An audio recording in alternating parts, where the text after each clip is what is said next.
కథన రంగాన్ని తలపించే కడప జిల్లా ఎన్నికలు ఈసారి ఉత్కంఠ రేపుతున్నాయి. ఉమ్మడి జిల్లాలోని 10 నియోజకవర్గాల్లో అన్ని చోట్ల అదే పరిస్థితి. ప్రధాన వైసీపీ తెలుగుదేశం కూటమితో పాటు ఈసారి కాంగ్రెస్, జై భీమ్రావ్, భారత్ తదితర పార్టీలు పోటీలో ఉన్నాయి. ముఖ్యంగా ప్రొద్దుటూరు వంటి చైతన్యం కలిగిన ప్రాంతంలో ప్రస్తుత ఎన్నికలు మరింత ఆసక్తిని రేపుతున్నాయి. దళిత బహుజనుల శ్రేయస్సు కోసం ఆవిర్భవించిన జై భీమ్రావ్ భారత్ పార్టీ తరపున కరుణాకర్ యాదవ్ ఇక్కడి నుంచి పోటీ చేస్తున్నారు. గెలుపోటములు పక్కన పెడితే ఇక్కడ విజయాన్ని శాసించే ఓటింగ్ పై కరుణాకర్ దృష్టి పెట్టారు. విలేకరిగా వివిధ మీడియా విభాగాల్లో పనిచేసిన ఆయన మానవ హక్కుల ఉల్లంఘనలపై కూడా పోరాటం చేశారు.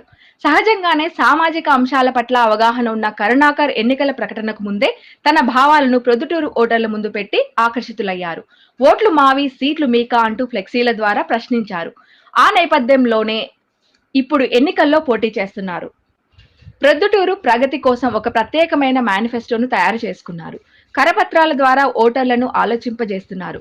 ప్రొద్దుటూరు పురపాలక పరిధితో పాటు రాజుపాలెం మండలంలో కూడా విస్తృతంగా పర్యటిస్తున్నారు.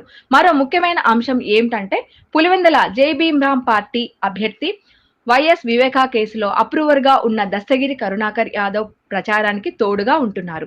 ఇద్దరూ కలిసి నియోజకవర్గ పరిధిలోని పలు ప్రాంతాల్లో ప్రచారం నిర్వహిస్తున్నారు.